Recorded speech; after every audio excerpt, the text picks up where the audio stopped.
اطاعت رسول یہ اشد ناگزیر ہے ایک مسلمان کے لیے دنیا میں رہتا ہے۔ اگر اس سے ذرہ برابر بھی ہٹ جائے گا تو گمراہی اس کا مقدر بن جائے گا۔ یہ ایک مستقل خوبصورت تفصیلی عنوان ہے۔ مختصر وقت میں یوں عرض کروں گا، اطاعت مصطفیٰ کی جائے، حضور کا حکم مانا جائے، آپ کے نقش قدم پر چلنا حفظ جان بنا دیا جائے، تو پھر اللہ پاک کی طرف سے انعام کیا ملتا ہے، ذرا اس بات پر غور بھی فرمائیے اور یہ بات قابل سماع ہے۔ فرمایا من یطع اللہ والرسول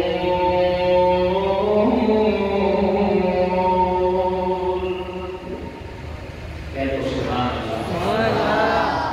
قرآن پڑھا جائے، آپ کو پتہ ہے خاموش ہو کے بیٹھے رہے ہیں، کسی بچے تو بولے حیران ہونے پر آپ پتہ نہیں حقیقت کہہ رہی ہے۔ قرآن پڑھا جا رہا ہے، عظمت رسول کا بیان ہے، محبت سے بولو سبحان اللہ۔ یہ دوسروں کو ترغیب بھی ہوتی ہے، یہ ایک مسلمان کا خوبصورت امتیازی نشان بھی ہوتا ہے۔ قرآن سن کر مومن کے دل میں ایک خوشی کے جذبات مچلتے ہیں، تو پھر وہ جذبات، وہ خوشی، وہ مسرت، وہ ایمان کی وکاس زبان پہ آنی چاہیے۔ سبحان اللہ کی صورت میں مل کر سارے کہہ دیجیے سبحان اللہ۔ اس سے ایک محفل کا ذوق بھی ہوتا ہے، نامہ اعمال میں ہمیں نیکیاں بھی آتی ہیں۔ فرمایا من یطع اللہ والرسول،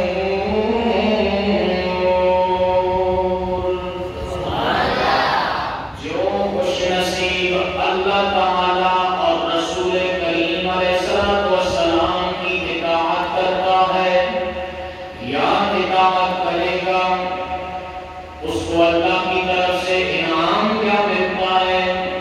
فرمایا فَأُولَٰئِكَ مَعَ الَّذِينَ أَنْعَمَ اللَّهُ عَلَيْهِمْ۔ یہ اطاعت شعار بن دے، یہ نبی پاک علیہ السلام کا حکم ماننے والے، آپ کی پیروی کرنے والے، آپ کی اطاعت کو شعار حیات بنانے والے، فرمایا یہ وہ خوش نصیب لوگ ہیں، اللہ کریم انہیں ان لوگوں کا ساتھ نصیب فرمائے گا جن پر اللہ تعالیٰ نے اپنا انعام فرما دیا۔ رب العالمین کے انعام یافتہ بندوں کی معیت اطاعت گزار بندوں کو نصیب ہوتی ہے۔ فرمایا وہ اللہ کے انعام یافتہ خوش نصیب لوگ کون ہیں؟ جن کا ساتھ رسول کی اطاعت کرنے والوں کو نصیب ہوتا ہے اور ہوگا۔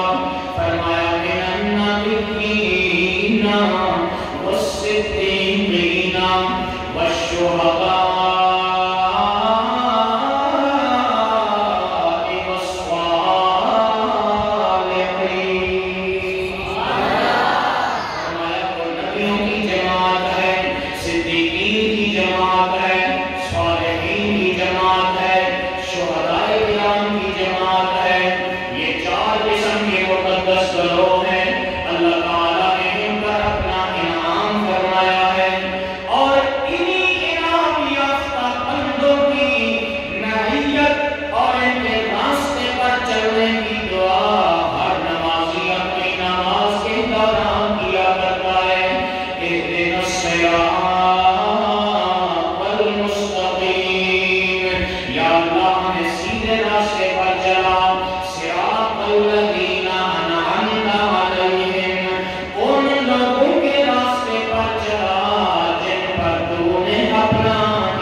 اس سے آگے اس آیت کا شان نزول کیا کہ اس موقع پر نازل ہوئی آیت کریمہ حضور علیہ السلام کی مجلس مقدسہ لگی ہوئی ہے، بارگاہ مصطفیٰ کریم علیہ السلام میں صحابہ کرام رضوان اللہ تعالی علیہم اجمعین بیٹھے ہوئے ہیں، شمع رسالت کے پروانے جلوہ فرما ہے، دیدار مصطفیٰ صلی اللہ علیہ وسلم کی دولت سے مالا مال ہو رہے ہیں، زیارت نبی سے شادکام ہوتے جا رہے ہیں۔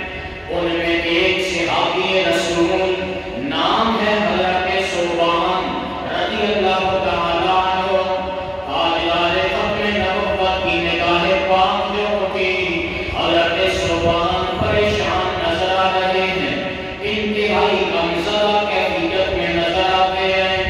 میرے آقا علیہ السلام نے فرمایا، اے میرے ثوبان، میرے یار، میری بارگاہ میں حاضر ہو کر بھی غیر حاضر نظر آتے ہو، تمہارے چہرے پر آثار پریشانی نمایاں نظر آتے ہیں، تمہیں کس چیز نے اتنے غم میں مبتلا کر رکھا ہے، حزن و ملال کا شکار نظر آتے ہو۔ عرض کرتے ہیں، یا رسول اللہ صلی اللہ علیہ وسلم، اس دنیا میں رہتے ہیں، جب بھی آپ کی جدائی کا غم ستاتا ہے، فوراً آپ کی بارگاہ میں حاضر ہوتے ہیں، جو آپ کی زیارت کا شرف حاصل کرتے ہیں، سارے غم دور ہو جاتے ہیں، ساری پریشانیاں دور ہو جاتی ہیں، غم غلط ہو جاتے ہیں۔ لیکن رہ کر یہ خیال آ رہا ہے، جو پریشان کیے جا رہا ہے، قیامت والا دن ہوگا، جنت تو آپ کے قدموں کی برکت کی وجہ سے مل ہی جائے گی، لیکن آقا جنت میں ہم اپنے مقام پر ہوں گے اور آپ اپنے مقام پر جلوہ فرما ہوں گے۔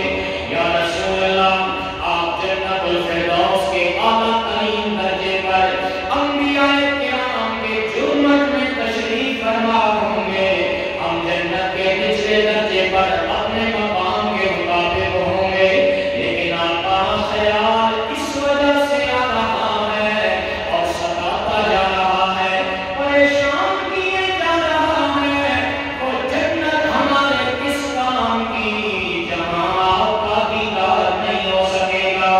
اگر جنت میں بھی آپ نظر نہ آئے، دیدار نہ ہو سکا، تو ہم غلام کدھر جائیں گے؟ بس اس وجہ سے پریشان ہوں کہ جنت میں آپ کی زیارت نہ ہوئی تو ہمارے غم میں، پریشانی میں اور اضافہ ہو جائے، اس لیے پریشان بیٹھا۔ حضور نے سنا تو آپ تھوڑا سا خاموش ہوئے، اتنے میں جبریل امین بارگاہ مصطفیٰ میں حاضر ہو گئے۔ رب العالمین نے فرمایا، جبریل، یا رب جلیل کیا حکم ہے؟ فرمایا، جلدی جا میرے معبود کی بارگاہ میں جا کر اپنے معبود سے یہ خوشخبری سنا دیجیے، اے میرے معبود، اپنے اس غلام کو بھی اور قیامت تک جو آپ کے غلام ہیں، آپ کی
یہ ہمارے لیے بھی خوشخبری ہے۔ ہم بھی اللہ اور اس کے رسول کریم علیہ السلام کی اطاعت شعار بندے بن جائیں، غلام بن جائیں، اور آگے فرمایا وَحَسُنَ أُولَٰئِکَ